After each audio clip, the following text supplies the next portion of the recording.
I came to the bank to get a $500 loan but was refused. An hour later, a stranger approached me. "Ma'am, 5 years ago you saved my life." The next day, the bank sent a text. Deposit of $25 million, the sender. Good day, dear listeners. It's Maria again. I'm glad you're here with me. Please subscribe to my channel and like this video. And also, let me know in the comments which city you're listening from. That way I can see how far my story has traveled. My name is Sarah Mitchell, and I used to believe that hard work, loyalty, and a good heart were enough to build a life worth living. For a long time, I had proof of that. Bloom and Gather Catering was my proof. I had built it from scratch, from a single folding table and a second-hand oven in my garage, alongside my best friend Karen Whitfield, a woman I had known since college. We started with neighborhood birthday parties and baby showers. Within 3 years, we were catering corporate lunches, wedding receptions, charity galas. By the time I turned 45, Bloom and Gather had 12 full-time employees, a commercial kitchen on Sycamore Street, and a reputation in Cedar Falls that made my chest swell with quiet pride every single time I drove past the sign. Karen and I were equal partners, 50% each, every decision made together, every profit split down the middle. Or so I believed. The first sign that something was wrong arrived on a Tuesday in March, 9 months before the day that would change everything. I was reviewing the quarterly financials, something I had always done myself, though Karen's husband Richard had recently started helping with the administrative side of things. Richard Whitfield was a corporate attorney, sharp and polished, the kind of man who smiled with his mouth, while his eyes calculated something you couldn't quite name. He had offered to reorganize the company structure to optimize tax liability, and Karen had presented it as a gift. Isn't that sweet of him? He's saving us money, Sarah. I had been distracted. My mother had suffered a stroke the previous autumn, and I was spending weekends driving 2 hours each way to her care facility in Millbrook. I signed documents without reading them as carefully as I should have. I told myself I trusted Karen. I told myself that was the same thing as being safe. Looking at those March financials, I noticed something small at first. A vendor invoice for $4,200 paid to a company called Meridian Supply Solutions. I didn't recognize the name. We'd never used a supplier by that name. I mentioned it to Karen over the phone, and she laughed. A light, easy laugh that I had known for 20 years. "Oh, that's one of Richard's referrals. They gave us a much better rate on linen rentals." I let it go, but I wrote the name down on a notepad and tucked it in my desk drawer. Over the following weeks, I found 3 more vendors I didn't recognize. Small amounts, $800 here, $1,500 there, and then a larger one, $18,000 to a company called Clearwater Consulting Group. When I searched online, Clearwater Consulting Group had no website, no listed address, no digital footprint of any kind. My stomach tightened. I asked Karen again. She was less warm this time. "Sarah, Richard handles this. You need to trust the process."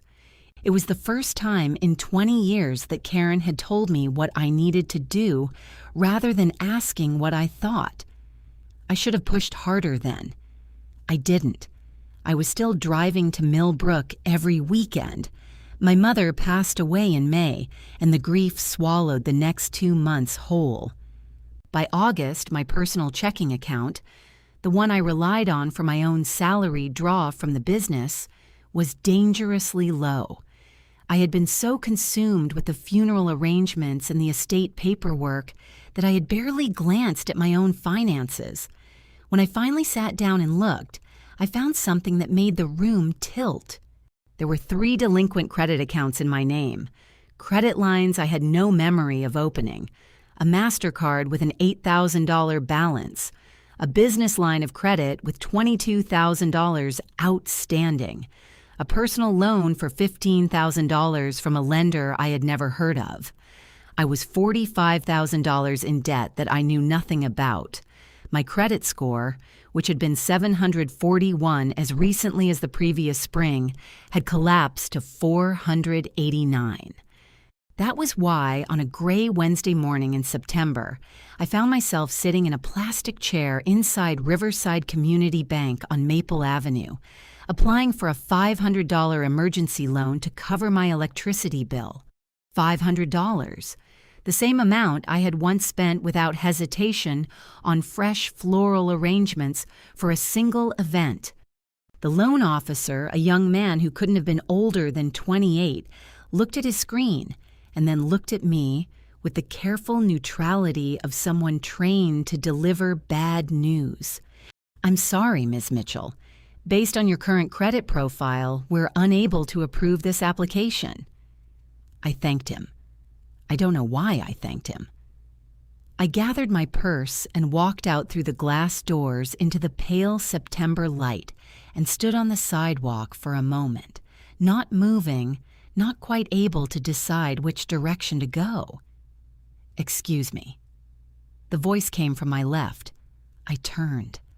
A man in his early 50s, lean with dark hair going silver at the temples and an expensive but understated charcoal jacket, was looking at me with an expression I could not immediately read.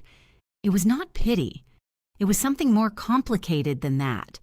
Something that looked almost like recognition mixed with urgency. "I'm sorry to approach you like this," he said, and his voice was careful and calm. "But are you Sarah Mitchell? From Lake Moraine? About 5 years ago?" 5 years ago. Lake Moraine. A Sunday afternoon in late June, the water cold even in summer, and a man 40 feet from the dock going under for the third time while everyone else on the shore stood frozen with shock. I had kicked off my sandals and gone in without thinking. I had been a competitive swimmer in college. It was the only reason it had worked. The ambulance had taken him away. I had never learned his name. "Yes," I said slowly. "That was me." The man exhaled, a long, quiet breath, like someone setting down something heavy they had carried for a long time. "My name is Marcus Chen," he said, "and for 5 years I have been hoping I would find you again." I didn't tell Marcus Chen everything that day. I was too raw, too disoriented, standing on a sidewalk outside a bank that had just refused me $500. We exchanged phone numbers.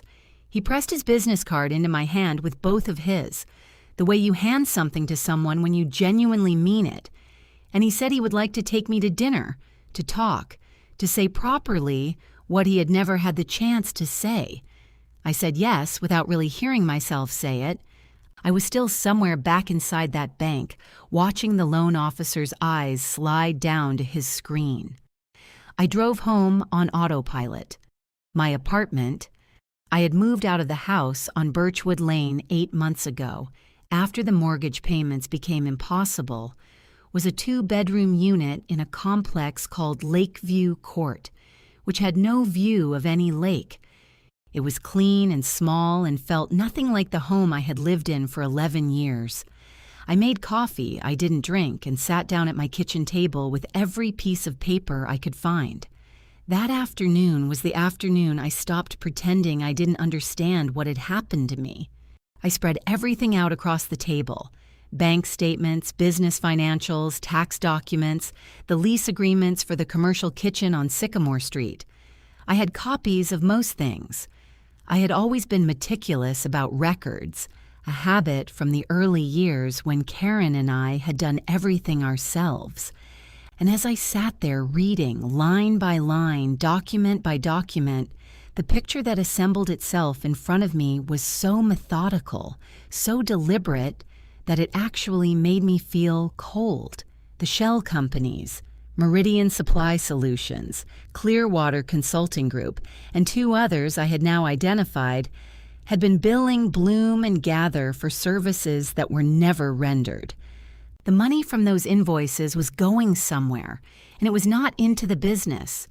Over 18 months, the total amount drained through these false vendors came to approximately $340,000. Our annual revenue had been close to $900,000. The effect on the company's books was significant but not immediately catastrophic. It had been done slowly, carefully, the way you lower the temperature by 1 degree at a time so that nothing living inside notices until it's too late. And then there were the ownership documents. 12 months ago, Richard had presented what he called a corporate restructuring agreement, a reorganization of our LLC into a new entity called Bloom and Gather Holdings, LLC. He'd explained it in calm, reasonable language as a way to protect our personal assets and position the company for future growth. Karen had been enthusiastic. I had been sitting in that exact chair 2 weeks after my mother's first hospitalization, running on 4 hours of sleep and 3 cups of coffee, and Richard had placed a stack of papers in front of me with a pen on top. "Just your signature on the flagged pages, Sarah. Same terms, everything stays the same, this is just the legal wrapper." I had signed. I had trusted them. I found a copy of that restructuring agreement at the back of a manila folder I almost didn't open. And when I read it, really read it, the way I should have read it 12 months ago, I found a clause buried in subsection 7(c) that made the blood drain from my face.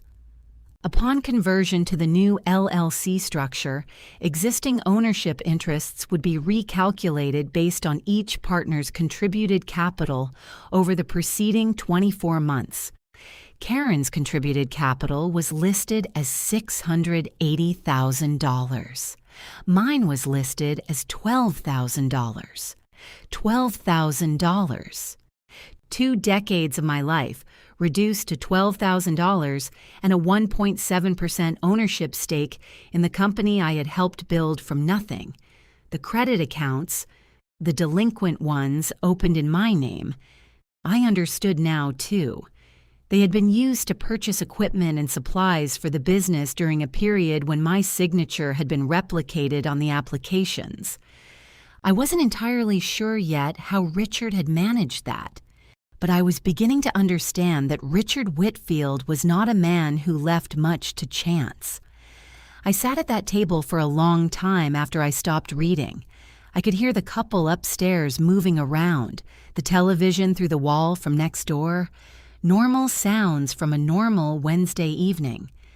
Outside my window, the parking lot lights had come on. I hadn't noticed when it got dark. Was I afraid? Yes.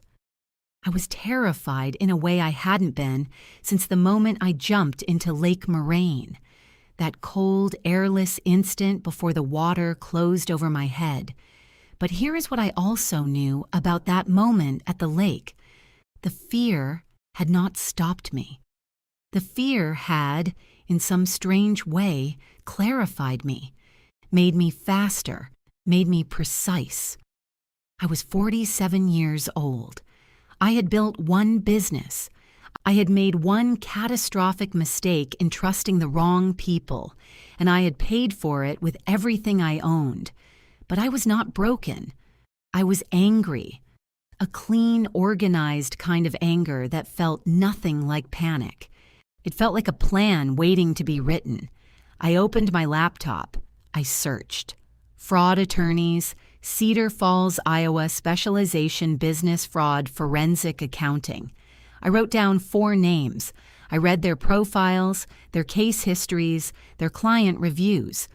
By 10 o'clock that night, I had drafted an email to a woman named Diane Harper, a civil litigation attorney who had spent 11 years as a financial crimes investigator with the FBI before entering private practice. Her profile photo showed a woman in her early 60s with reading glasses pushed up into silver hair and the direct, unhurried gaze of someone who had seen most things and was not impressed by any of them. I pressed send. And for the first time in months, I slept without waking at 3 in the morning. Diane Harper called me the following morning at 8:45. She did not waste time on pleasantries, which I respected immediately. "Your email was detailed and organized," she said. "That's going to save us both time. Can you come in today at 2?" Her office was on the 4th floor of a building on Commerce Street, 12 blocks from the Riverside Community Bank, where I had been turned away 2 days earlier. The irony was not lost on me.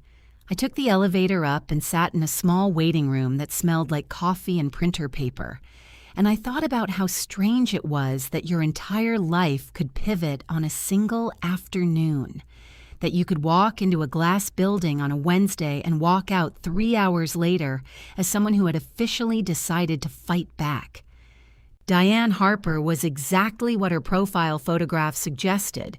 She was 61, direct, and she listened the way seasoned investigators listen, with her hands still and her eyes on my face, interrupting only to ask precise, clarifying questions.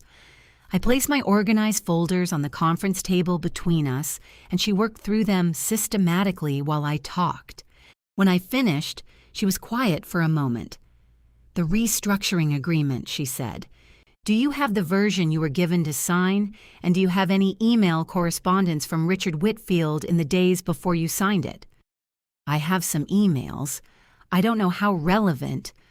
Forward everything to my paralegal tonight. Don't delete anything. Don't contact Karen Whitfield or Richard Whitfield about any of this." She looked at me over her reading glasses. "Are you in contact with them currently?" "Karen texted me last week, asked how I was doing. I didn't reply." "Good. Keep it that way for now." She told me that what I was describing had multiple potential criminal dimensions: fraudulent conveyance, wire fraud through the false invoicing, possible identity theft through the unauthorized credit applications. Civil liability was almost certain. Criminal prosecution was possible, depending on what the documents showed. She would need time to build a full picture. Her retainer was $5,000, which I did not have. I told her so, directly, without embarrassment. She studied me for a moment. "I've worked contingency before on cases I believed in," she said. "I'll give you a decision by Friday." I drove home through downtown Cedar Falls, past the old Bloom and Gather catering van, our logo on the side, the little orange and white flowers I had designed myself, parked outside a country club, and I felt something in my chest that I chose not to examine too closely. On Friday, Diane called. She would take the case on contingency, with 28% of any recovery. I agreed without hesitation. What happened next, I didn't anticipate. Karen called me the following Monday morning. Not a text, a phone call, something she hadn't done in months. Her voice was its usual warm register, but there was a tightness underneath it that I recognized now that I was listening for it. "Sarah, hi. I've been thinking about you. I know things have been hard since your mom. I feel terrible that we haven't talked more. I was wondering if you could come by the office this week. There are some things I'd like to go over with you." Things she'd like to go over, after months of near silence. After I had asked, twice, for copies of the restructuring documents and been told they were with Richard's office. What had changed? Had someone in the business community mentioned that I had been seen at a law office on Commerce Street? Had Richard noticed that I had requested certain records through the company's registered agent? Or was it something as simple as the instinct of someone who had done something wrong and recognized, distantly, the sound of consequences approaching? "I'll check my schedule," I said pleasantly, and ended the call. I forwarded Karen's call to Diane immediately, along with a note about my suspicion that they were beginning to watch me. Diane's reply came within an hour. Expected. Do nothing to alarm them. Act normally. We're close to something important. What we were close to arrived 4 days later. Diane's paralegal, a meticulous young man named Elliot who apparently never slept, had been working through a forensic comparison of documents and specifically comparing the signature pages I had signed against timestamps embedded in the electronic document files. He found something.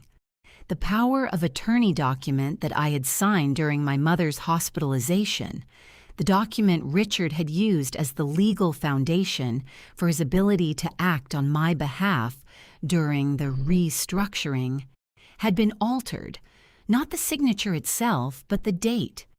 The metadata embedded in the file's creation history showed that the document had been edited 11 months after I had signed it. A clause had been added to subsection 4B, a clause that significantly broadened the scope of my authorized representation, giving Richard the authority not merely to sign routine administrative documents on my behalf, but to execute binding ownership transfers. That clause did not exist when I signed the document. I sat in Diane's conference room and read the forensic report twice. My hands were steady. My voice, when I finally spoke, was steady too. "This is forgery," I said. "Document fraud," Diane confirmed, "which is a federal offense, and combined with the wire fraud through the invoicing scheme." She set her pen down. "Sarah, this isn't just civil litigation anymore." She was right. And somewhere across Cedar Falls, Karen Whitfield and her husband Richard had no idea that the ground had just shifted beneath their feet. The plan, as Diane and I had constructed it over 4 careful meetings, was not dramatic. It was procedural, methodical, and deliberately quiet. We filed a civil complaint with the Iowa District Court alleging fraudulent misrepresentation, breach of fiduciary duty, and fraudulent conveyance of business assets. Simultaneously, Diane submitted a formal referral to the FBI's Financial Crimes Division, including the forensic report on the altered power of attorney, the documented shell company invoicing, and the evidence related to the unauthorized credit applications bearing my signature. We did not announce any of this. We filed, we documented, and we waited. I had also, by this point, had 2 dinners with Marcus Chen. The first had been at a quiet restaurant in the Pearl District. He had traveled to Cedar Falls specifically, he said, because he wanted to do this properly. He had ordered mineral water and salmon and told me, without any theatrical flourish, that on the afternoon I had pulled him out of Lake Moraine. He had been going through the worst period of his professional life. His first technology startup had just collapsed spectacularly, taking 3 years of his savings with it. He had been at the lake alone, he said, trying to decide whether any of it was worth continuing. He did not say more than that, and I did not ask him to. We both understood what he meant. The second startup, launched 18 months after the lake, had become one of the most successful healthcare software companies in the Pacific Northwest. Marcus Chen was now worth, conservatively, $400 million. He lived in Portland, kept a modest life for a man of his means, and had spent 5 years trying to locate the woman who had jumped into a cold lake without hesitation. I told him about Bloom and Gather on the second dinner. I told him all of it. He listened with the same quiet attention he had given to his mineral water. And when I finished, he said, "What do you need?" "A good attorney," I said. "I already have one." He nodded slowly. "And after?" I thought about that. "A clean start," I said. "That's all." 3 weeks after we filed the civil complaint, Richard Whitfield showed up at my apartment. I came home from a grocery run on a Tuesday evening and found him standing in the hallway outside my door. He was in his work clothes, gray suit, no tie, and his expression was the one I now recognized as his default, controlled, reasonable, slightly pained, as though he were the one being put upon. "Sarah," he spread his hands, "can we talk? Karen is devastated. She thinks there's been some terrible misunderstanding." "There's no misunderstanding, Richard," I said. I did not move toward my door. I did not invite him in. I stood in the hallway with my grocery bag and looked at him with the sort of calm that comes not from feeling nothing, but from having decided very clearly what you are willing to feel. "You filed a complaint that could destroy everything Karen and you built together," he said, and there was an edge underneath the reasonable voice now. Something harder, something that had been there all along and was only now deciding there was no point in hiding. "That business is your legacy, too. Do you really want to hand it to lawyers and the federal government? Because that is what will happen. Litigation like this destroys businesses. You will get nothing. Karen will get nothing. The employees, 12 people who depend on that company, will lose their jobs. Is that what you want?" I looked at him for a long moment. "What do I want?" I said. "I want the 50% ownership that was fraudulently taken from me, the $340,000 that was diverted through shell companies into accounts you control, and the unauthorized credit accounts in my name closed and cleared. I want those things because they are legally and factually mine." Something moved across his face. It was brief, and he smoothed it over quickly, but I saw it. The recognition that I was not guessing. I was specific. I had numbers. I had documents. "You're making a serious mistake," he said quietly. "I've made one serious mistake in my life, Richard. I trusted you." He left. I stood in my hallway for a moment after his footsteps faded down the stairwell. Then I unlocked my apartment door, set my groceries on the counter, and called Diane. "He came to my apartment," I said. "Did he make any explicit threats?" Her voice was sharp and alert. "Implicit. The employees would suffer. The business would be destroyed. I would get nothing." "Good. That's intimidation of a plaintiff. Document everything. Time, location, exactly what he said. We'll add it to the file." A pause. "Are you okay?" Was I? I stood at my kitchen window and looked out at the parking lot. The overhead light was on, the same one that had been on every night for months, and I thought about how small my life had become, and how, in some ways, that smallness had made me sharper and cleaner and more clear about who I was than I had been in years. "Yes," I said, "I'm fine." And I meant it. But I was also tired in a way that went down to the marrow. Diane told me what I already knew, that the legal process would be slow, that there would be more pressure, more moments like the hallway. She was right. And that was why, after I hung up the phone and ate a quiet dinner alone, I decided to take 3 days for myself. I drove to a small rental cabin outside El Khadr that I had found online, the kind of place with a wood stove and no reliable cell signal, and I did nothing of consequence for 72 hours. I read. I walked along the Turkey River in the mornings. I slept 9 hours a night. When I came back, I was ready. The offer arrived by email sent directly to my personal address rather than through Diane's office, which was itself a tactic, a way of reaching me without legal intermediary, a way of making it feel personal and private rather than formal and recorded. It came from Karen. "Sarah, I know things have gotten so complicated between us, and I take responsibility for some of that. I want you to know that Richard and I have talked, and we want to make this right. We are prepared to offer you a buyout of $150,000 for your remaining interest in the business, and we will work with our bank to have the 3 disputed credit accounts transferred to a different responsible party. This is a fair offer. It reflects the current value of your stake given the restructuring. I hope you'll consider it seriously. I miss you. I miss us. Please let's not let lawyers destroy what we built. I read it twice.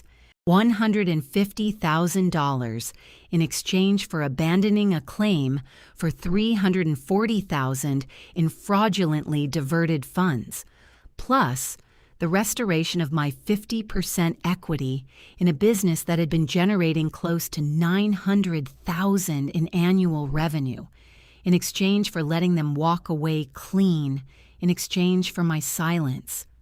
I forwarded it to Diane without comment. She called me within 20 minutes. "Do not respond," she said. "This email is evidence of their consciousness of guilt. They wouldn't be offering anything if they weren't afraid of what we have, and the amount they're offering tells us exactly how little they think you know." "They think $150,000 is enough to make me go away," I said. "Yes, don't disabuse them of that notion yet." I didn't respond to Karen, but the offer stayed in my mind, not as temptation, exactly, but as information. $150,000. 6 months ago, that number would have felt enormous. It would have solved everything that felt unsolvable. The electricity bills, the rent, the humiliation of sitting in a plastic chair at a community bank. Now it felt like what it was, a small number offered by frightened people who were hoping I was still desperate enough to take it. I was not desperate anymore. That was the difference. What had changed? Partly the legal momentum, knowing that Diane had solid evidence, that the federal referral had been acknowledged, that we were building something real. But partly, it was the people who had shown up around me in these weeks, quietly and without ceremony, in the way that real support tends to arrive. Marcus had called me the week after the cabin, not about money or the case, just to ask how I was. We talked for an hour about Cedar Falls, about his childhood in Portland, about his mother who had run a small restaurant and taught him that any business built on the premise of nourishing people was worth doing. He asked what I had loved most about catering. The moment before the event starts, I told him, when everything is set up and perfect and you can see that it's going to be a good night for someone. He was quiet for a moment. "That's a beautiful thing to care about," he said. "My neighbor Pam, a retired school principal who had lived in the apartment above mine for 3 years, knocked on my door one Sunday with a pot of soup and the observation that I looked like I had lost 8 pounds and could afford to gain them back. She sat at my kitchen table for 2 hours, and I told her more than I had planned to. She was 70 and had outlasted 2 difficult marriages and a cancer diagnosis, and she listened to me with the patient, unpitying attention of someone who understood that life has seasons, and that some of them are very cold, and that surviving them is itself a form of success. "You're going to be all right," she told me before she left. Not a question. A statement delivered with the same conviction she had probably used on 30 years of school children who needed someone to believe in them before they could believe in themselves. My cousin Renee in Des Moines called every Tuesday. She was a paralegal, not a fraud specialist, but she understood legal process, and she was furious on my behalf in the most useful way, practically, analytically, asking questions and helping me organize my thoughts rather than simply validating my anger. And then there was what Marcus did on the last Thursday in October. He called me in the evening after dinner, and his voice was careful and deliberate in the way that meant he had been thinking about what to say. "I want to transfer funds to your account," he said. "Not a loan, not an investment, a gift. You saved my life, Sarah, and I have been lucky enough to build something that makes this possible. I'd like you to have the financial stability to see this case through without the pressure of a depleted bank account affecting your decisions." I was quiet for a moment. "Marcus, I know what you're going to say. You're going to say it's too much or you don't need charity or something of that nature. But I want you to hear this. You made a decision 5 years ago that cost you nothing except a few minutes of physical effort, and it gave me everything I have since. This is not charity. This is arithmetic. The next morning, I opened my banking app to check my balance for the routine anxiety of checking my balance and stopped breathing for a moment. The notification had come as an SMS from the bank at 7:12 a.m. Transaction received. Amount $25 million, .00. Sender, Marcus J. Chen.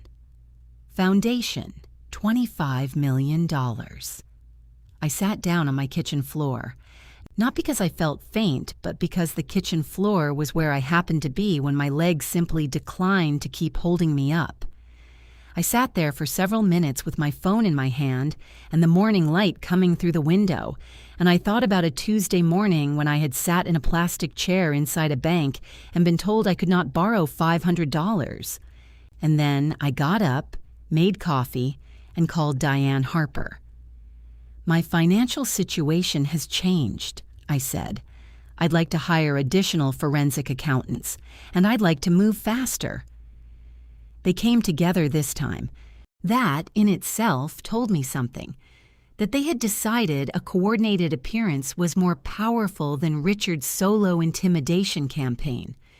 It was a Saturday morning in early November, and I had just come back from a run when I saw Karen's silver Lexus parked in the lot below my apartment building. They were waiting in the lobby.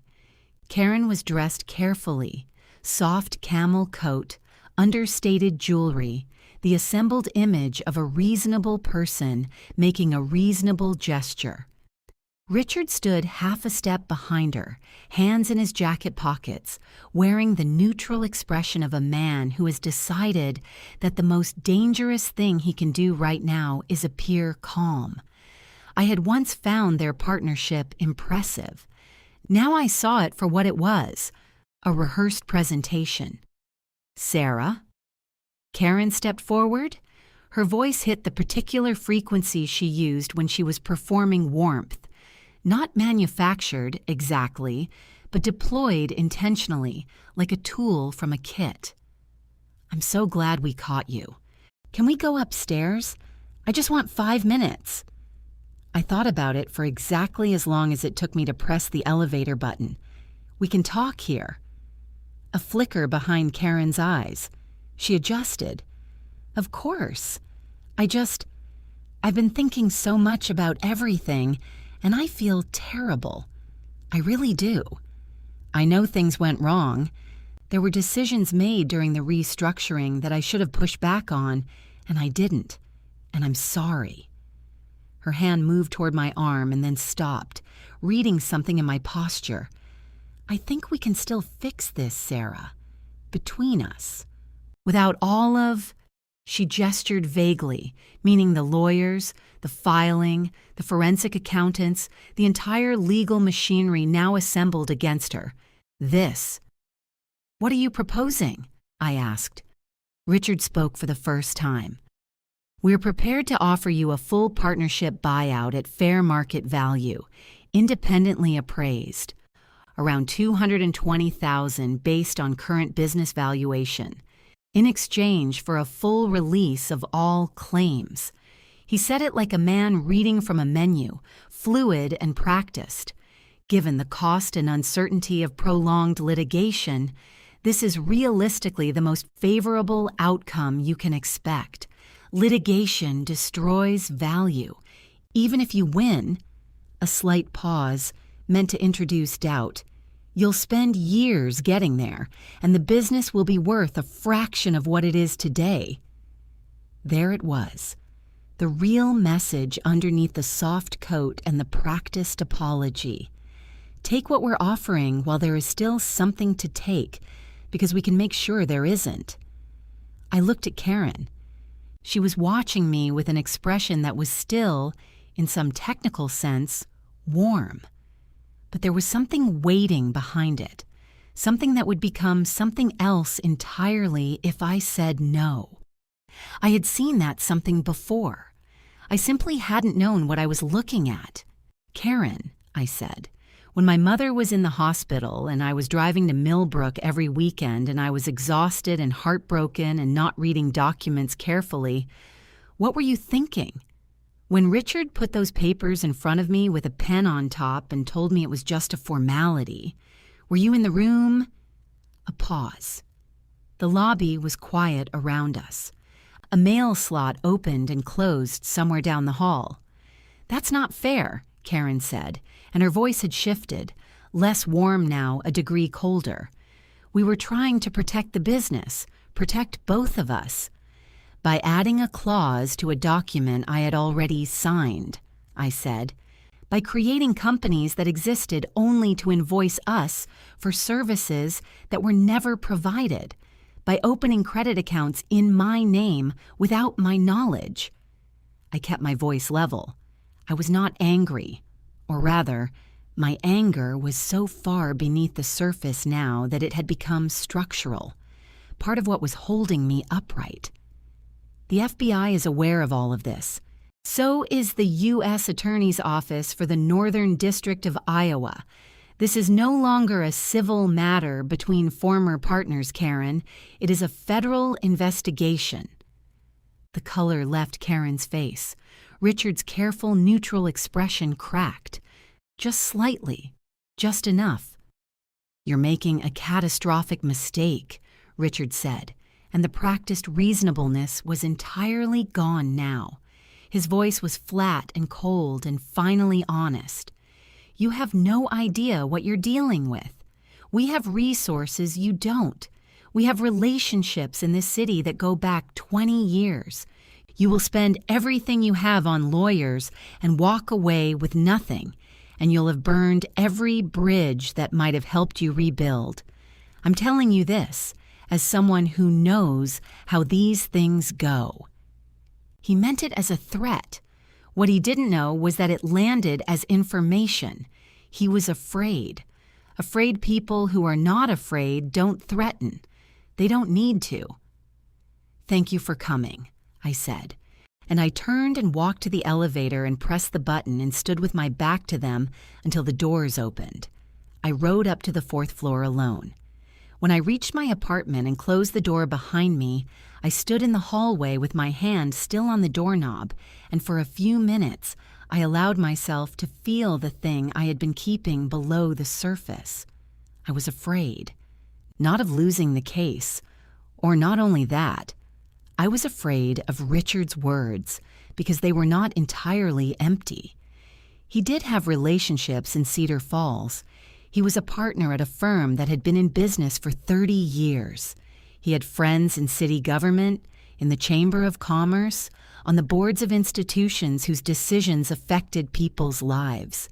The structural power he was describing was real, and I was a woman with a depleted bank account, or I had been until 10 days ago, standing against it with documents and determination and a forensic report. But here is what fear does when you know how to use it. It wakes you up. It reminds you what is at stake. It makes you careful where you might have been careless and thorough, where you might have stopped short. I made a cup of tea. I called Diane and reported every word of the conversation, precisely and in order. Then I opened my laptop and sent Marcus a brief message. They came today. They threatened.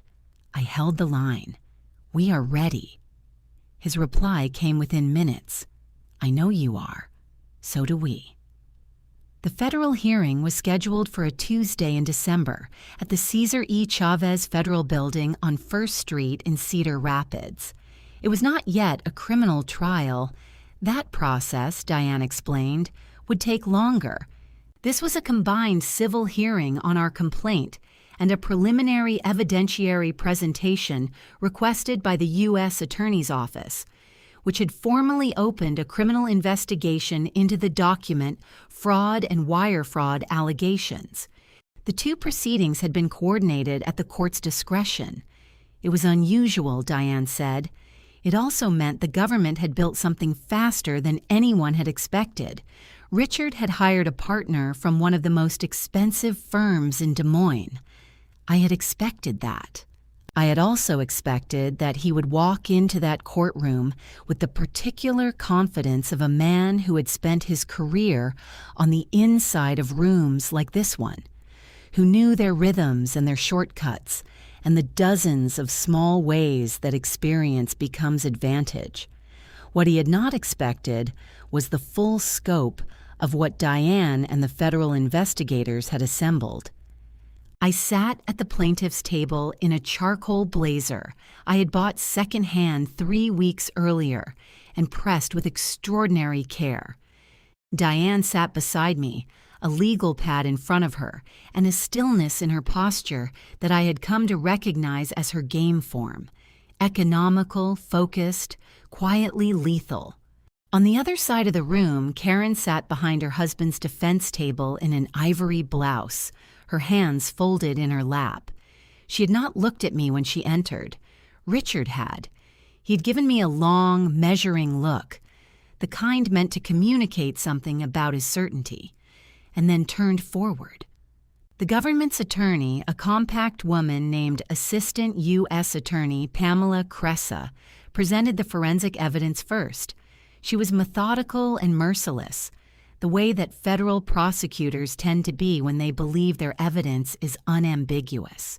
The first exhibit, the original power of attorney, as it had appeared when Sarah Mitchell signed it on October 14th, 3 years prior.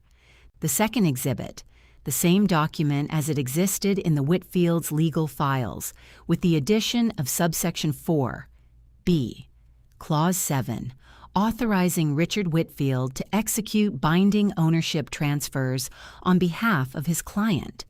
The digital forensic analyst, Dr. Leonard Marsh, testified that the document had been modified 11 months after the initial signing date, a fact embedded in the metadata of the file and cross-confirmed through server log records recovered from the cloud backup system used by Richard's law firm. Richard's attorney objected. The objection was overruled. The third exhibit, banking records showing the transfer of funds from Bloom and Gather's operating account to the 4 shell companies over an 18-month period, totaling $338,700. The fourth exhibit, incorporation documents showing that all 4 shell companies had been registered to a trust administered by Richard Whitfield in a state other than Iowa, in a process executed through a name that was not his own, but that federal investigators had traced through a notarized document bearing his signature.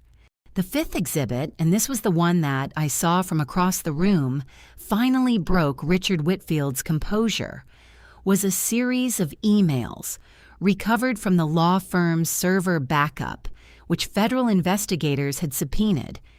Emails between Richard and his business partner, a man named Gregory Solt, spanning 22 months in which the plan was described, adjusted and celebrated in language that was so direct, so unguarded, that its authors had clearly believed these words would never be read by anyone other than themselves. "The Mitchell woman is completely in the dark," one email read. "She signed everything at the hospital. Easiest thing I've ever done." The room was very quiet. I watched Richard. I watched the moment that the email appeared on the projection screen and he read his own words reflected back at him from a government display in a federal courtroom. His attorney leaned close and said something. Richard did not respond. He was staring at the screen with the expression of a man calculating something and coming up for the first time with no solution. Karen made a sound. I heard it from across the room, not quite a word, not quite a cry, something caught and swallowed. Diane, when it was her turn, was surgical. She presented the civil damages, the fraudulently transferred ownership stake, the diverted funds, the unauthorized credit accounts, $47,000 in debt opened in my name without my consent. She presented the professional and personal damage, the collapse of my credit, the loss of my salary, The 2 years of financial sabotage that had reduced me to applying for a $500 emergency loan at a bank that turned me away. She did not embellish. She did not need to. Richard's attorney attempted a counter-narrative that the restructuring had been made in good faith, that the shell companies had served legitimate consulting functions, that the email exchanges were taken out of context. His voice was steady, his argument was constructed, and it landed in that room like something dropped from a great height into water, briefly visible and then gone.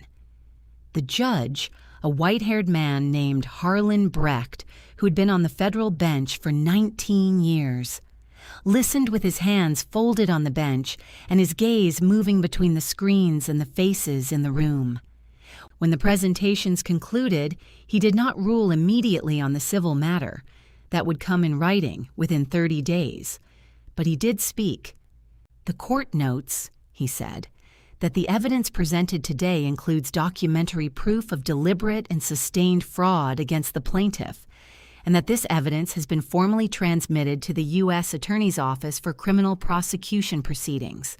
The court further notes that the modification of a notarized legal document after execution constitutes a serious felony under federal and state law." He looked at Richard Whitfield with the expression of a man who has seen many things and is not surprised by this one, but is no less serious for that.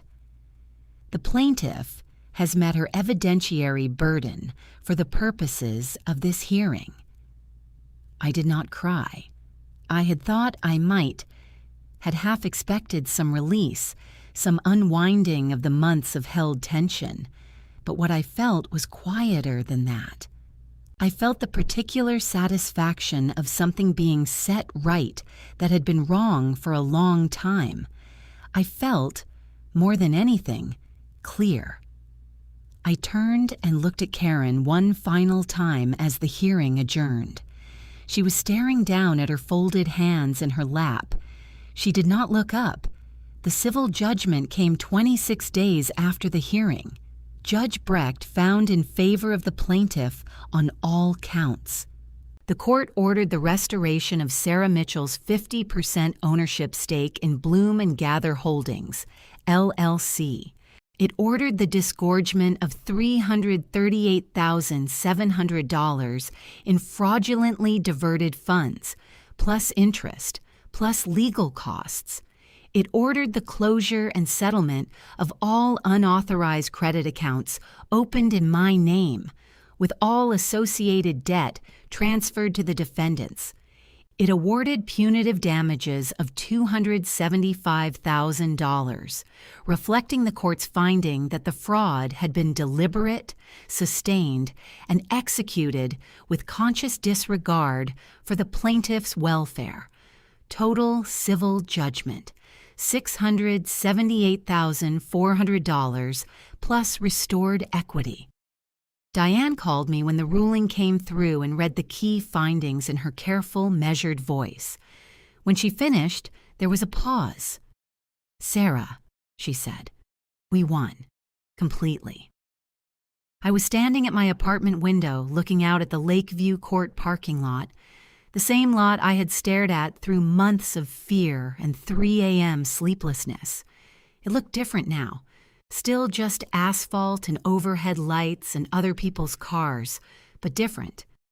"We did," I said. The criminal proceedings moved forward on their own track. Richard Whitfield was indicted by a federal grand jury on 6 counts. 2 counts of wire fraud, 1 count of mail fraud, 1 count of document falsification, and 2 counts of identity theft in connection with the unauthorized credit applications. Gregory Solt was indicted alongside him on 4 counts. Richard's law firm placed him on administrative leave within 48 hours. 3 weeks later, the Iowa State Bar Association opened a disciplinary proceeding and suspended his license, pending the criminal outcome. Karen was not criminally indicted. The federal threshold for conspiracy required proof she had known specifically about the document modification, and that evidence was insufficient. but the civil judgment named her as co-defendant, making her jointly liable for the financial damages. Since neither of us could continue as business partners, we agreed, through attorneys, never directly to an independent valuation and sale of the business. Bloom & Gather was valued at $1.4 million. We split the proceeds equally after the judgment amounts were satisfied. $700,000 each.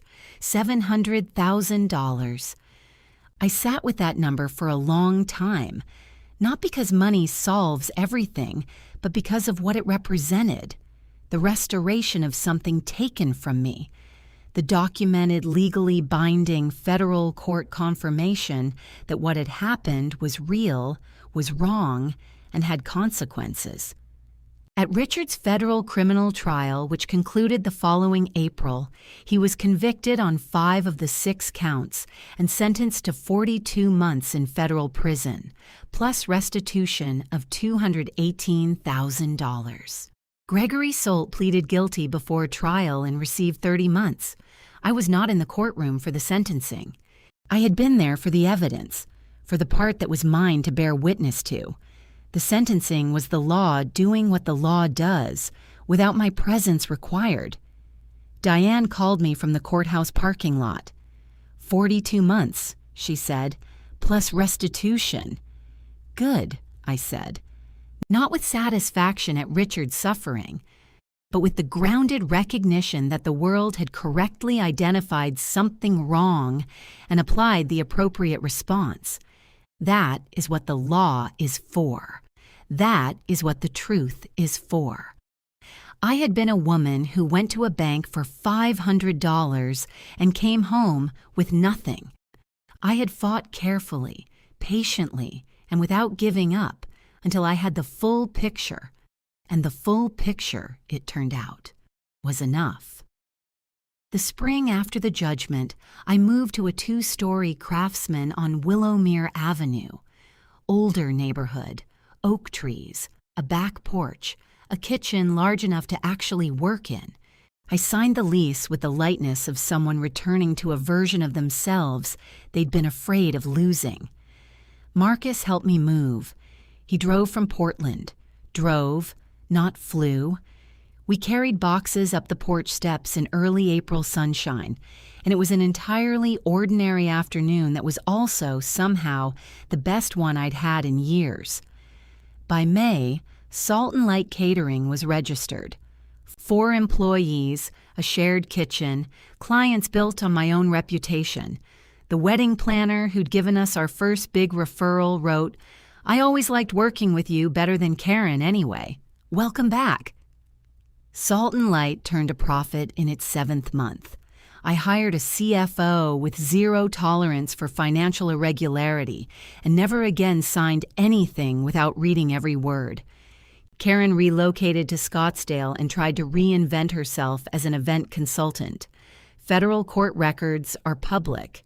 Her practice closed after 8 months. Richard served 31 months, emerged with a felony record and a permanently revoked law license, and moved to a small apartment in Des Moines. What does it feel like to have your life restored? Not triumphant, not cinematic. Like returning to a room you'd been locked out of. Familiar, a little dusty, but undeniably yours.